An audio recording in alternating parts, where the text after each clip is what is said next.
xam ngeen Diomaye instant bi lan moo ko sonal mooy dafa ànd ak Ousmane Sonko nangoo nekk sous l'ombre de Ousmane Sonko di naxante ba Ousmane Sonko daf ko président de la République mu falu rek naa fekkee ñëw di ko jaay naan ko yaay président de la République mu jàpp ne Ousmane Sonko waratul sax détenir la légitimité populaire mu jékki-jékki mel ni ko am benn jalousie ci Ousmane Sonko parce que moom mooy président de la République mais contexte yi du benn ni nga faloo ak ni ñoom Macky Sall faloo ak ñoom Ablaye Wade ak Abdou Diouf ba ci Senghor du benn c'est pas la même chose ni nga faloo soo ko nangoo doo sonn problème du am mais da ngaa falu ba pare di wane modestie wane ne yow kenn mënu laa jaay ba nga yëg sa bopp di tagg Ousmane Sonko toog ba mu yàgg rek nga bëgg a changer ñu ne la non yow da ngaa war a am sa parti bopp ah Ousmane Sonko rek la ñuy tagg Ousmane Sonko rek moom moo am popularité mais loolu c'est naturel yàlla moo koy def ci nit te mënoo forcer ba loolu nekk ci yow parce que Macky Sall nekk na fi président de la République Ousmane Sonko détenir la légitimité populaire moo tax Macky doon xeex ak moom pour éliminer ko def lu nekk pour éliminer ko di utiliser ay armes non conventionnelles ba mu jëra ko mu rey ay nit def ay musiba ndax lan ndax bon ak soxor ak jalousie te loolu da ngaa war a moytu mu dal la ay affaire u mégalomanie man la war a nekk te affaire bi du yow Diomaye affaire bi dañ ko yëkkati dénk la ko na la am ni nga ko jotee bokkul ak ñeneen ñi ni nga ko jotee loolu il faut nga def ko sa bopp bi Ousmane Sonko ni mu mel nii dafa war a continuer di mel noonu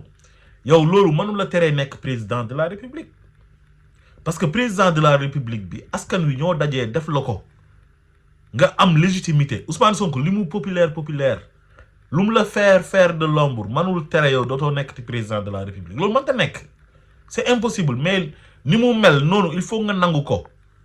li nga nangu woon laataa ñu lay fal loolu il faut nga continuer di ko nangu ndax loolu moom mooy sa gàllaaj waaye loolu boo ko nanguwul ñi la faloon ñoom dañuy dellu ca ka nga xamante ni moom moo la joxoñoon pour ñu fal la parce que ñoom kooku lañ bëgg te kooku moo tax ñu fal la da ngay gën a yàqal sa bopp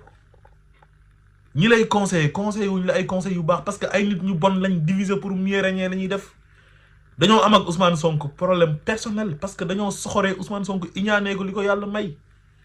loolu mënuñ kaa nangu léegi nag pour ñu tàngal xolu Ousmane Sonko pour faire mal il faut que yow ñu jéem la jay yëy sa nopp jaxase la ak moom pour réew mi nekk ci benn incertitude parce que ñoom loolu moo leen di dundal comme yow loolu mënoo ko si bàyyi xel ah ñun fañ nekkoon ña nga fa ba léegi ah ñun nous sommes avec Ousmane Sonko ba faw nag ba bañ koy dugalee pare incha allah kon yow su fekkee da ngaa mën a dem di weccee Ousmane Sonko ak ay nit yoo xam ne dañ la doon xeex des màggetu politiciens yoo xam ne li toroxal Pastef ak bi ñuy tas parti bi ñoom dañ see d'accordoon bi Macky Sall di leen persécuter dañ see d'accordoon mosu ñoo yëkkati seen kàddu wax Macky di def lu ko neex ñoom ñu ne ay sage lañ mosu ñoo yedd Macky Sall ne ko arrêtel bàyyil tooñ bàyyil Ousmane Sonko mi ngay tooñ di xañ Ousmane Sonko ak xam ak yelleefam di ko barricade di ko créer ay dossiers judiciaires di jël ay procureur rek ay juge ñuy acharné wu ci kawam di def lu leen neex di jalgati yoon ñooñu bu ñu nekkoon ay mag ñu baax dañuy taxaw intervenir na ko Macky arrête nous sommes en république nous sommes dans une démocratie mais lu nekk def nañ ko fi Ousmane Sonko ci ñaawteef def ko waa Pastef fi rey nit lan moo ko gën a grave ci àdduna ngay bombarder ay nit di leen dóor ay balu fetel ñuy daanu ci lan ci manifestation ak ci ànd ak Ousmane Sonko jàpp ay milliers de sénégalais tëj leen ci ñàkk fayda tardel leen yàq seen liggéey yàq seen àdduna am ñu fa jëlee feebar am ñoo xamante ni bi ñu génnee feebar yi ñu fa jëlee sax moo leen rey am ñoo xam ne fu nekk nii ay handicapé lañ à vie am ñoo xam ne nekkatuñ góor mënatuñoo am doom waaw kooku ñëw yàq àdduna sénégalais yi léegi ñu ne au nom de la paix léegi daal dañuy jël lépp teg ci suuf li taxoon sénégalais yi fal la yow nga ne da nga koy bàyyi yow yaay kan bay baale yow yaa moom nit ñi banaan da ngay baale au nom des autres man tooñ bu ma Macky Sall tooñ man du yow yaa may wax baaleel wala yow yaay baale ci sama tur doomi jàmbur yu mu rey seen waajur yeeg seen mbokk yi du yow yaay wax ne yaay baal Macky Sall par force yow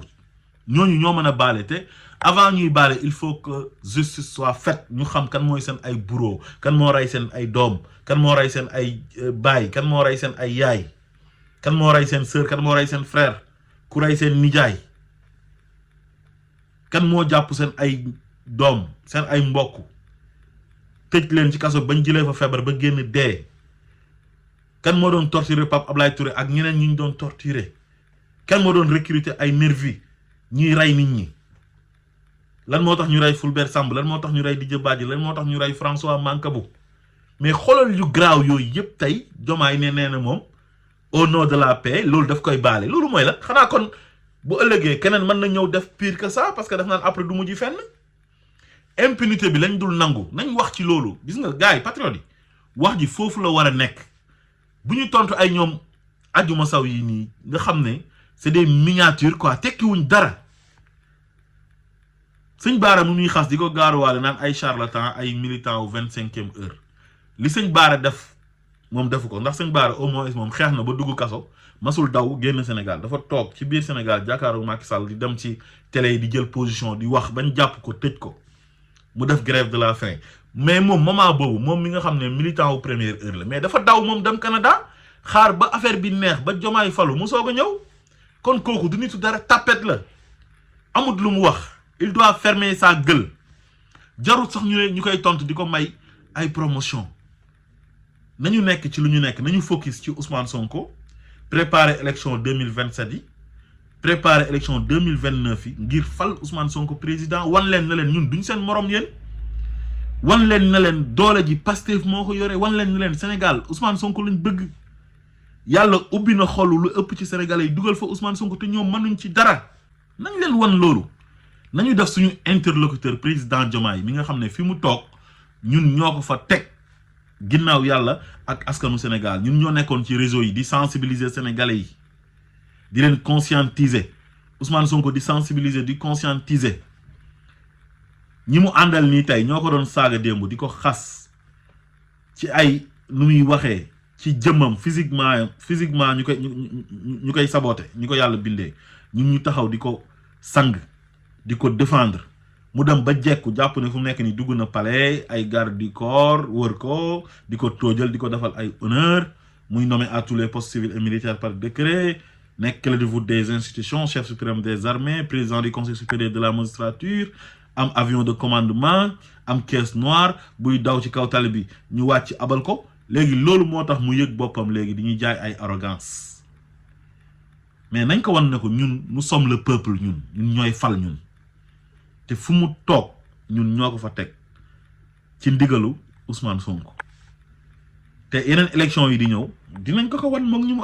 àndal tekki wuñ dara mënuñoo gagner bureau de vote mënuñoo am parrainage mais ñun dañ ñoo mën a tiital ñun dañ ñoo mën a jaaxal seen poste yi la ñuy sauver ay ñoom Adjuma Sow yi nii yàlla daf ñoo nar a dimbale wan ñu les vrais traîtres pour ñu xam leen Ousmane Sonko bala moo yore réew mi il faut que yàlla démasquer ay nit ñu bëri wane traître yi ñi nga xam ne dañu leen wane ne ay patriotes lan te duñu ay patriotes tekkiwuñ dara